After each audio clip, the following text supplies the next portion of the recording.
भगत ने कहा, व्यक्तियों को मारना आसान है, लेकिन आप विचारों को नहीं मार सकते। जब तक विचार जीवित रहे, महान साम्राज्य ढह गए।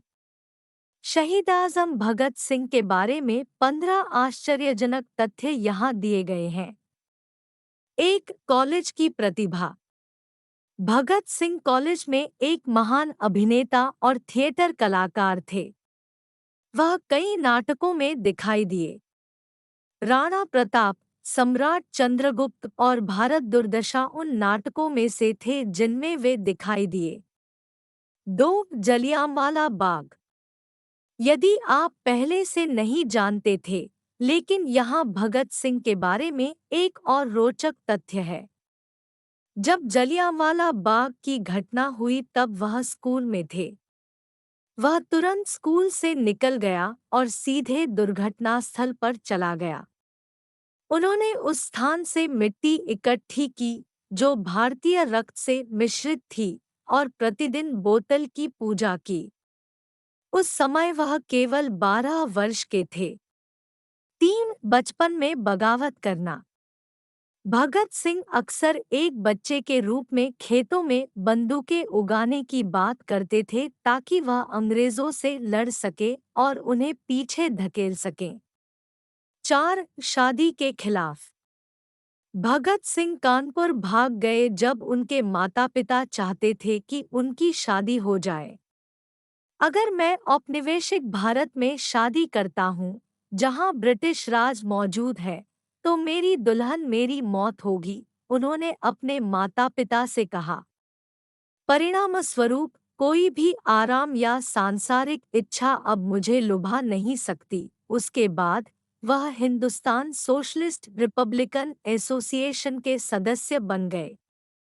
5, क्रांति में भागीदारी।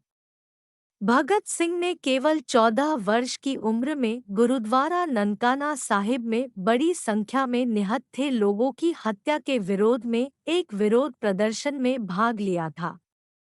6, समाजवाद में रुचि। वह कम उम्र में ही समाजवाद और लेनिन की समाजवादी क्रांतियों में दिलचस्पी लेने लगे और उनके बारे में पढ़ना शुरू कर दिया। भगत सिंह ने कहा, वे मुझे मार सकते हैं, लेकिन मेरे विचारों को नहीं। वे मेरे शरीर को तोड़ने में सक्षम हो सकते हैं, लेकिन वे मेरी आत्मा को तोड़ने में सक्षम नहीं होंगे। 7, हत्या की योजना। भगत सिंह के बारे में सबसे दिलचस्प तथ्यों में से एक के बारे में जानने के लिए पढ़ना जारी रखें। उन्होंने और सुखदेव ने लाला लाजपत राय की मौत का बदला लेने के लिए लाहौर में पुलिस अधीक्षक जेम्स स्कॉट की हत्या की साजिश रची। हालांकि सहायक पुलिस अधीक्षक जॉन सॉन्डर्स को गलत पहचान के मामले में गोली मार दी गई थी। उन्होंने और बटुकेश्वर दत्त ने 1 साल बाद दिल्ली के सेंट्रल असेंबली हॉल में इंकलाब जिंदाबाद के नारे लगाते हुए बम फेंके। भगत सिंह और उनके साथियों ने सेंट्रल असेंबली में जिस बम को उड़ाया, उसमें लो-ग्रेड एक्सप्लोसिव का इस्तेमाल किया गया था।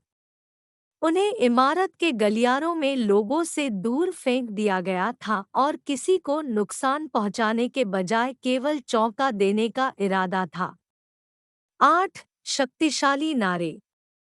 भारतीय राष्ट्रीय कांग्रेस के नेता मौलाना हसरत मोहनी भगत सिंह द्वारा गढ़ा गया एक शक्तिशाली नारा इंकलाब जिंदाबाद भगत सिंह द्वारा लोकप्रिय हुआ और ब्रिटिश उपनिवेशवाद के खिलाफ भारत के सशस्त्र संघर्ष का नारा बन गया।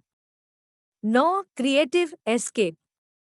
उन्होंने जन्म से सिख होने के बावजूद पहचान और हत्या के आरोप में गिरफ्तार होने से बचने के लिए अपनी दाढ़ी मुंडवा ली और अपने बाल कटवा लिए। वह कलकत्ता के लिए लाहौर से भागने में सक्षम था। 10, एक कैदी के रूप में जीवन। जब भगत सिंह लाहौर जेल में कैद थे, तब उन्होंने एक डायरी रखी थी जिसमें उन्होंने स्वतंत्रता और क्रांति पर अपने भावुक विचारों को लिखा था। 11, अंतहीन दृढ़ संकल्प। जेल में भगत सिंह ने 116 दिनों तक अनशन किया था। यह आश्चर्य की बात है कि इस दौरान उन्होंने अपना सारा काम दैनिक आधार पर किया, जैसे गाना, पढ़ना, किताबें लिखना और हर दिन अदालत जाना। 12 देशभक्ति की भावना।